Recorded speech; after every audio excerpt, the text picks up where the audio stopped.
sick of being judged, sick of being sick. Tell me where's the love?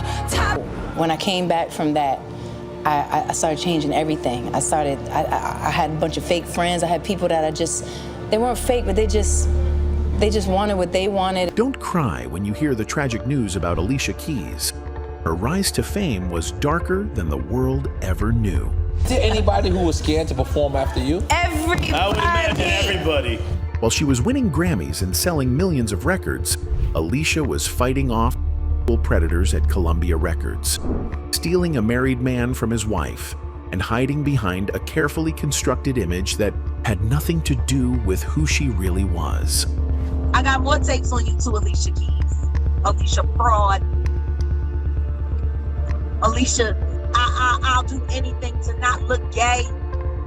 So I'll steal a woman's husband and separate a family. The cost of fame nearly destroyed Alicia Keys. So, let's get into it. Alicia Keys was born Alicia Augello Cook on January 25, 1981, in Hell's Kitchen, Manhattan. Her parents, Teresa Augello, a paralegal and part-time actress, and Craig Cook, an African-American flight attendant, separated when she was 2, leaving her to be raised by her mother alone in a one-room apartment at Manhattan Plaza, a subsidized housing complex. At 7, Alicia began piano lessons, something her mother insisted would provide positive focus amid their chaotic environment. She proved to be a prodigy, displaying natural ability that stunned her teachers. Music became her escape and sanctuary, a world where she had control and safety. She practiced for hours, losing herself in compositions by Beethoven, Chopin, and Mozart, while also being exposed to jazz, soul, and classical music through her mother's influence. At 12, Alicia began composing her own songs, blending her classical training with R&B and soul music. She attended the Professional Performing Arts School in Manhattan, studying vocal music and theater, and graduated as valedictorian at 16. Despite earning acceptance to Columbia University, she had already been discovered by a manager at 15 who got her signed to Columbia Records, making her one of the youngest artists ever signed to a major label. It was right out of high school. I graduated high school early, so I was about 16. I had a record deal. And I did. Wow. I had a record deal. I was signed to Columbia Records, and I was accepted to Columbia University. Wow. But Columbia Records would prove to be a nightmare that nearly ended Alicia's career before it began. When Alicia Keys signed with Columbia Records at 15 in 1994, she believed she was stepping into her dream. Columbia was a major label with resources, connections, and the ability to make her a star. But the reality was far more sinister. The label immediately tried to manufacture her image, wanting her hair blown out and flowing, insisting she wear short dresses and lose weight. They wanted to turn her into another cookie-cutter pop star, indistinguishable from the dozens of other young female artists flooding the market. Executives told her she needed to be the same as everyone else, completely misunderstanding what made Alicia special. Her authenticity, her classical training merged with urban soul, her refusal to conform. Worse than the image manipulation was the songwriting process. Columbia brought in established writers and producers to work with Alicia, dismissing her own compositions and insisting she record material written by people who didn't understand her artistic vision. Alicia hated the experience, later recalling driving to the studio with dread in her chest, feeling creatively stifled and disrespected. And then you got to work with Clive Davis. And then Columbia f***ed it up. And I know they killing themselves to this day because they did it with me and they did it with Aretha Franklin. For 4 years, from ages 15 to 19, Alicia fought with Columbia over creative control, image, and material. She refused to record songs she didn't believe in, refused to become the manufactured pop star they wanted. The standoff led to her being dropped from the label in 1998, which could have ended her career, but instead became her liberation. During those Columbia years, Alicia had been developing relationships with other industry figures who appreciated her talent and vision. She had worked with producers like Jermaine Dupri and connected with Clive Davis, the legendary music executive who was starting J Records, after being forced out of Arista Records. Davis saw in Alicia what Columbia had missed, an artist with the potential to redefine R&B by bringing classical musicianship, sophisticated lyrics, and authentic emotion to a genre that had become overly produced and commercial.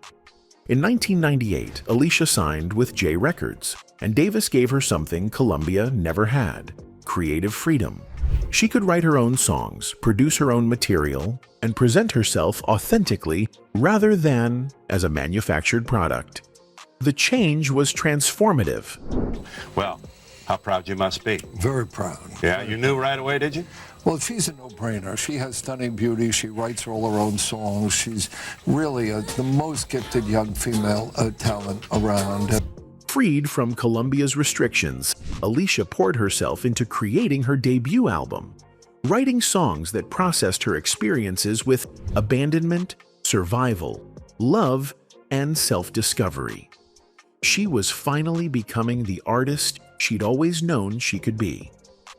On June 5, 2001, Alicia Keys released her debut album, Songs in a Minor, on J Records, and the music industry was never the same. The album was a revelation, a 20-year-old woman playing classical piano and singing with raw emotion about love, pain, and longing in ways that felt timeless rather than trendy. The lead single Fallen became an instant classic, reaching #1 on the Billboard Hot 100 and staying there for 6 weeks. I keep on falling.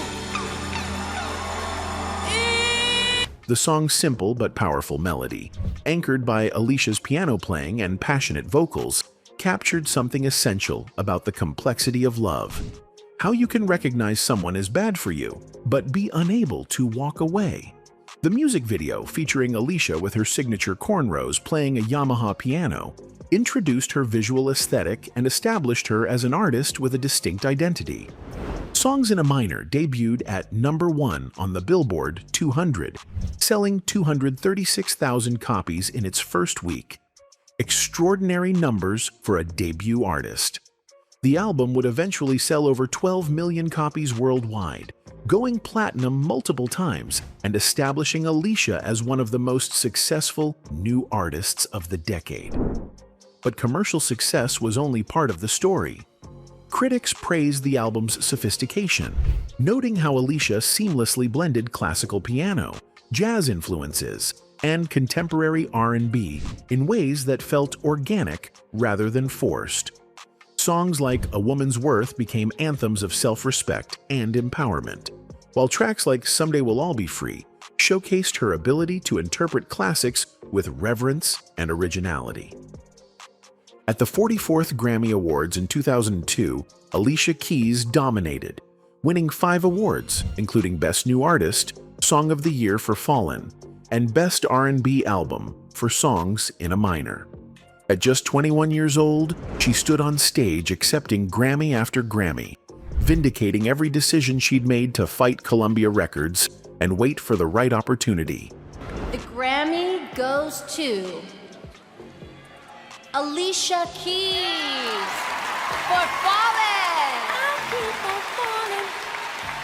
The success of Songs in a Minor gave Alicia leverage and freedom that most artists never achieve, especially so early in their careers. Her follow-up album, The Diary of Alicia Keys, released in December 2003, sold 618,000 copies in its first week and debuted at #1 on the Billboard 200. The album spawned hits like You Don't Know My Name, which featured a narrative structure and conversational lyrics that showcased Alicia's growth as a songwriter, and If I Ain't Got You, a love song that became one of her signature tracks. Some people want it all, but I don't want nothing at all. The album sold 8 million copies worldwide and earned her 4 more Grammy Awards, proving that her debut success wasn't a fluke, but the beginning of a legendary career. By age 23, Alicia Keys had sold over 20 million records, won 9 Grammy Awards, and established herself as one of the most important voices in contemporary music. In 2008, while Alicia Keys was at the peak of her career success, rumors began circulating about a relationship with producer Swizz Beatz. The rumors were particularly explosive because Swizz Beatz was married to singer Mashonda Tifrere, with whom he had a son, Kasim Jr., born in 2006. Swizz and Mashonda had married in 2004, and from the outside they appeared to be a happy hip-hop power couple. But behind the scenes, the marriage was already fracturing, and Alicia Keys was about to become the most hated woman in R&B for her alleged role in its destruction. Alicia and Swizz had known each other professionally for years, having worked together on various projects. Swizz had produced tracks for her albums, and they moved in the same music industry circles. But in 2008, their relationship shifted from professional to personal. The exact timeline remains disputed, with different parties offering conflicting accounts of when Swizz's marriage actually ended versus when he and Alicia became romantic. What's undisputed is that in 2009, while Swizz was still legally married to Mashonda, he and Alicia were publicly together, photographed at events and clearly in a serious relationship. Swizz had also fathered a daughter, Nicole, with British singer Jonna Sebastian in 2008, adding another layer of complexity and suggesting that his marriage to Mashonda had been troubled for some time. In May 2009, Mashonda took to Twitter to publicly air her grievances, accusing Alicia Keys of being a homewrecker and contributing to the destruction of her marriage. You know, so you did see the credit card statements and saw I will say I did. That's true. And it matched up with the tour that Alicia Keys was on. And you were like, But you didn't suspect anything was going on between them prior to that. Nope. So it was a complete shock. Totally shocked. Mashonda wrote that Alicia had no idea how much pain she had caused, that their affair had devastated her and her young son. The accusations went viral, dominating entertainment blogs and gossip sites. For the first time in her career, Alicia faced massive public backlash, with many calling her a hypocrite who sang about self-respect and female empowerment, while allegedly stealing another woman's husband. I got more takes on you too, Alicia Keys. Alicia fraud. Alicia, I'll do anything to not look gay.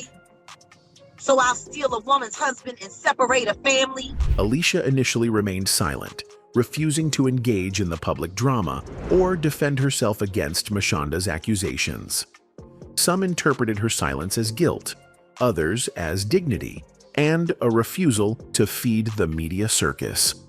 Swizz Beatz denied that Alicia had broken up his marriage, insisting that he and Mashonda were already separated when he began dating Alicia. He claimed the media had exaggerated the situation and that Mashonda was hurt, but the timeline wasn't what people believed. In later interviews, Alicia admitted that when she first met Swizz years earlier, she hadn't been attracted to him, finding him too ostentatious and flashy. Their connection developed gradually over time, she claimed, and by the time they became romantic, she believed his marriage was over. Whether that belief was genuine or convenient, self-deception remains debated. Despite the controversy and public condemnation, Alicia Keys and Swizz Beatz moved forward with their relationship. Swizz's divorce from Mashonda was finalized in 2010, and on July 31, 2010, Alicia and Swizz married in a private ceremony on the Mediterranean Sea. Alicia was already visibly pregnant, having conceived their first child before the marriage.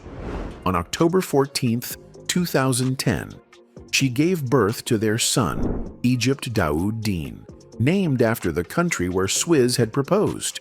The name Egypt also reflected Alicia's interest in African culture and spirituality. In December 2014, the couple welcomed their second son, Genesis Ali Deen, expanding their blended family. The blended family situation was complex. Swizz brought 3 children from previous relationships, and Alicia became stepmother to all 3 children, with all of them calling her Ummi, Arabic for mother.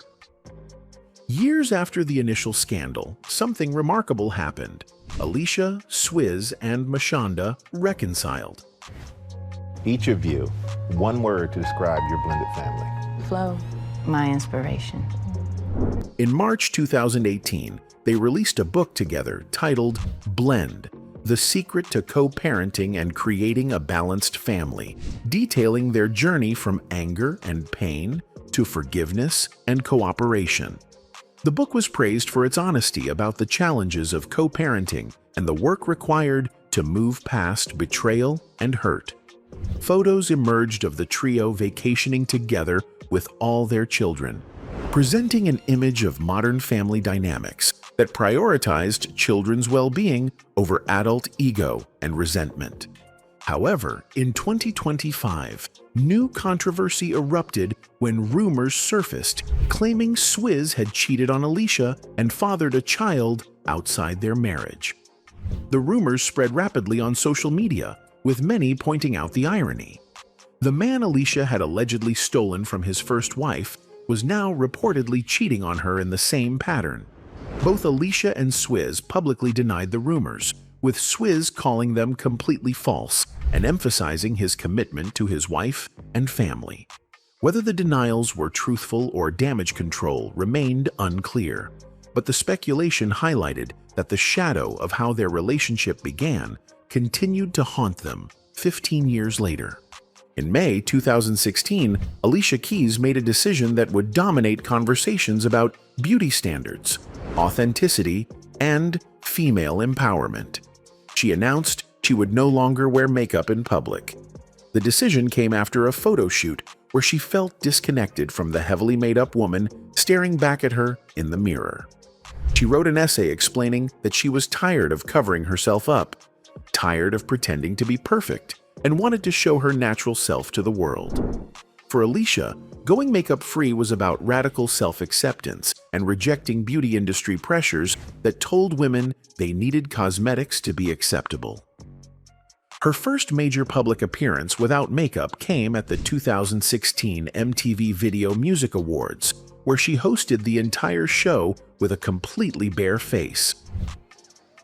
Baptized in boundaries, schooled in sin, divided by difference, sexuality, and skin. The reaction was immediate and polarized.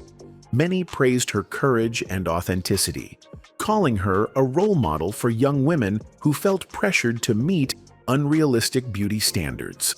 Celebrities and fans posted their own no makeup photos in solidarity, using hashtags like No Makeup Movement.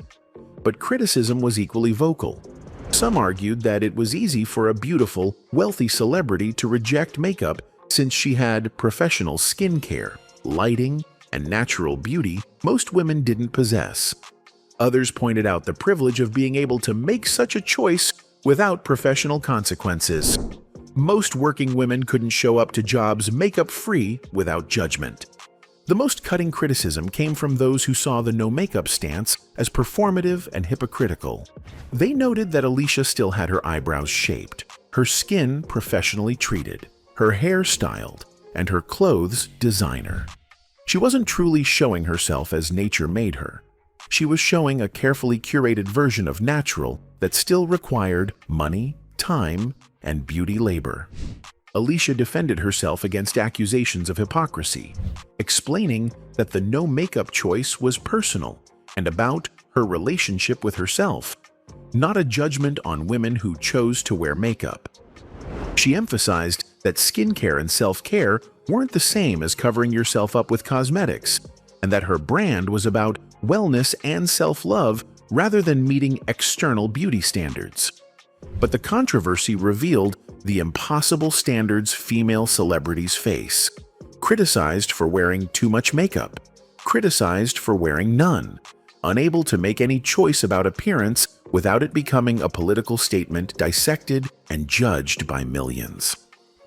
Throughout her career, Alicia Keys has positioned herself as a conscious artist committed to social justice, activism, and using her platform for positive change. She co-founded Keep a Child Alive in 2003, an organization that provides medicine and support to families affected by HIV and AIDS in Africa and India. The organization's annual Black Ball fundraiser has raised millions of dollars, with Alicia using her celebrity connections to attract major donors and supporters. She has been vocal about racial justice, women's rights, and various humanitarian causes, cultivating an image as someone who cares about more than just record sales and Grammy Awards. However, this activist positioning has also drawn criticism and controversy, particularly when her actions seem to contradict her stated values. In March 2024, Alicia hosted her Women to Women Summit in Diriyah, Saudi Arabia, during International Women's Day. The event was meant to celebrate women's empowerment and featured performances and discussions about female achievement. But critics immediately pointed out the hypocrisy of hosting a women's empowerment event in a country with one of the worst records on women's rights in the world.